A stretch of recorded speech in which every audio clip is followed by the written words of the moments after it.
Abakozi ba banka enkulu okuli Francis Kakeeto, Fred Wanyama ne Charles Malinga Akol, omulamuzi wa kkooti enkulu ewozesa abalyake n'abakenuzi Albert Asiimwe, abakkiriza okuwoza nga bava waka oluvannyuma lw'okuleeta ababeeyimiridde nga basaanidde.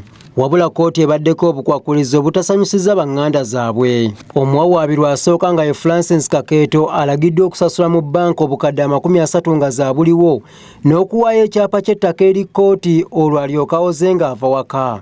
Owookubiri ayitibwa Fred Wanyama alagiddwa okusasula obukadde 25 nga zaabuliwo, ate ng'omuwawaabirwa namba 3 Charles Walinga Akol ng'ono aleeteddwa leero mu kkooti okusomerwa emisango, alagiddwa okusasula obukadde bwa siringi za Uganda 40 nga zaabuliwo.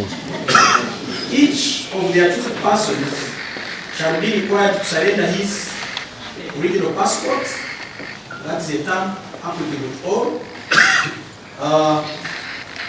A1 shall deposit a certificate of title in court and deposit Uganda shilling 30 million in the bank as consideration for bail. A2 shall deposit Uganda shillings 25 million in the bank as consideration for bail, since has not provided a land title. Abeeyimiridde abawawaabirwa asooka n'owookubiri kkooti ebalagidde okussa omukono ku kakalu ka bukadde 10 nga zino za kusasulwa singa be beeyimiridde badduka ne batadda mu kkooti. Wabula abeeyimiridde Charles Walinga Akol akakalu ke bataddeko omukono ka bukadde 200,000. Omubaka wa Buvuma Robert Migadde Ndugwa asanyukidde ekya kkooti okuta abantu baabwe ku kakalu, wabula yeemulugunyizza ku bukwakulizo obubateereddwako. Omuntu ali innocent oba gwotana wakakasa nti enyigamba ate nga n'abawaaba bagamba tewali ssente zaabula, naye ogamba onoteeka miliyoni 3 wansi, ekyo kyandikoze singa waliwo ssente zaabula. Ono wabula asabye gavumenti ekwate n'abakulira banka enkulu nabo bavunaanibwe okusinga okusiba abakozi bagambye nti tebalina musango. Naye ate era twandisanyuse nnyo okuwulira nti n'abakulira banka enkulu eya Uganda nabo baliwo kkooti mwe bali, nga nabo babagamba nti teeka wano wakiri akawumbi, oba okiba nga bakusaba ssente okusinza ku kifo ekyo, naye ne tuwulira nti teeka wano akawumbi nga cash.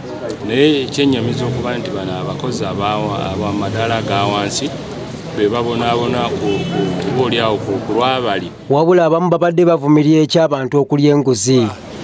Enguzi yeeyongedde n'obussi kubanga Mukama waffe Yesu Katonda omulamu yagamba nti bw'alibanga akomawo enguzi eriba yeeyongedde. Abasibe bano baakwatibwa ekitongole ekirwanyisa enguzi ekya State House ekikulemberwa Lieutenant Colonel Edith Nakalema era ne bavunaanibwa emisango gy'okukozesa obuyaafeesi zaabwe n'okulya enguzi.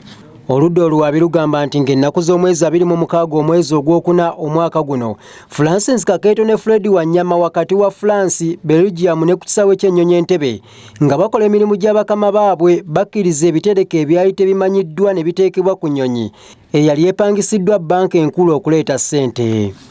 Ate ye Charles Malinga kigambibwa nti wakati wanga 1 omwezi ogwokusatu omwaka guno nenga 26 omwezi ogwokuna ku ofiisi za banka enkulu mu Kampala ng'akola ng'akulira ebya ssente, yalemererwa okutuukiriza endagaano eyali mu kontrakita okukakasa nti ssente ezaali zirina okuleetebwa zezo ezaaleetebwa.